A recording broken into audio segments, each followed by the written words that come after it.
On the opposite side of the spectrum, guys, all the young talent that had to perform, sometimes out of necessity, might have not gotten the victories you've wanted to this year, but just for an experience standpoint for these young players to have gained game experience, that's immeasurable. Would you guys agree? Oh. And some of these freshmen you can name. I mean, we can have from top to bottom. Played very well considering some of the circumstances. Oh, I couldn't agree more. I think that, our recruiting has really improved, and a testament to that is the quality of this freshman class. And, you've got, really four made significant contributions. Leah Forster in center field ended up being all Big Ten. That's a huge honor. You have Mackenzie Long, who really did not play well on defense, certainly not up to the standard that she can play and she's capable of playing. But she was really injured all year. I mean, she had a patella problem with her knee, and then she had an issue with her arm that she's got to get worked out this summer. But the way she hit, even with the injuries that she was playing with, and then Bridget Rainey, like you said, we did not necessarily anticipate her pitching as many innings, but she's certainly that much better for it going into next year that she did. And then lastly, Jordan Davis came on late, and just thrilled with her contribution, considering I didn't think she'd be close at all her freshman year.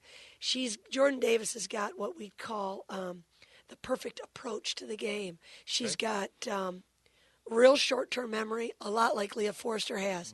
She's unfazed, whether she gets a hit or makes an out. She really just did a nice job of learning and growing and buying in to the system early, and it paid off late for her.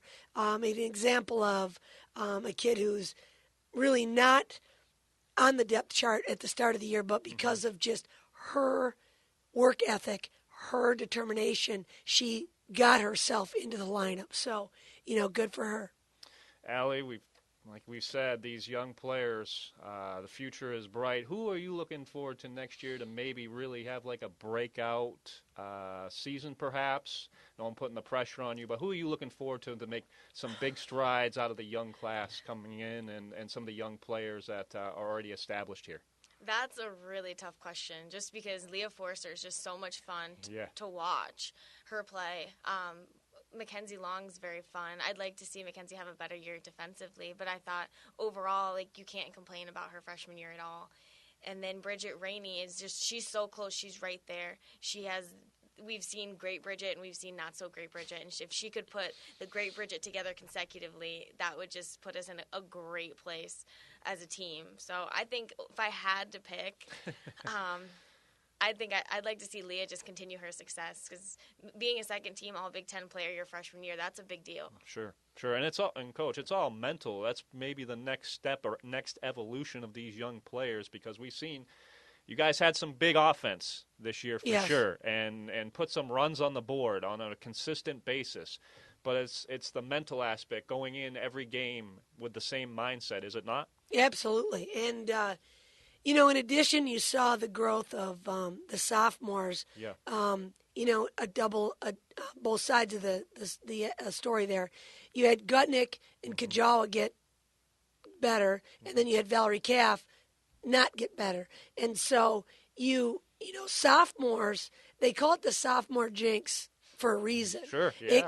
And you talk about the mental side of it, that's what it is. Sophomores struggle because if you're a hitter, they're not understanding that everybody has film on you now, or they didn't have film on you before. So if you have a hole in your swing or a side of the plate that you can't defend, that's going to get exploited now your sophomore year. So where Gutnick and Kajawa had to really get better, or they were not going to have even the same year they had their freshman year. And same adjustment for a pitcher, maybe even harder adjustment for pitchers, because there's so much more that hitters can study film-wise. And because Valerie literally had to pitch, 85% of her innings last year, that's everybody got to to figure out what she had. And so she really struggled with what I did last year is not going to be good enough, and I need to be a little better while maintaining the confidence that I still belong and I still can pitch here at this level. Valerie all of a sudden got hit a little bit, and she wasn't able to adjust. The biggest adjustment that freshmen make when they're pitchers is they're going to get hit. It's not going to be where they're going to have the same kind of mass success at the club level or at the high school level that they had coming in. The strike zone is much, much smaller. There's much more, the hitters are just much better 1 through 9. And so the more you can work on your mental game and understand that it is a game of failure, you're not going to strike everybody out, you're not going to hit 600, then the quicker you can move on and proceed to get better. And that's not easy to do for all the players, but certainly the ones that embrace that sooner get better quicker than the ones that don't. Fans, stay tuned for more from an SSN podcast, Softball Edition with Jackie Joseph and Allie Grant, right here on the Spartan Sports Network.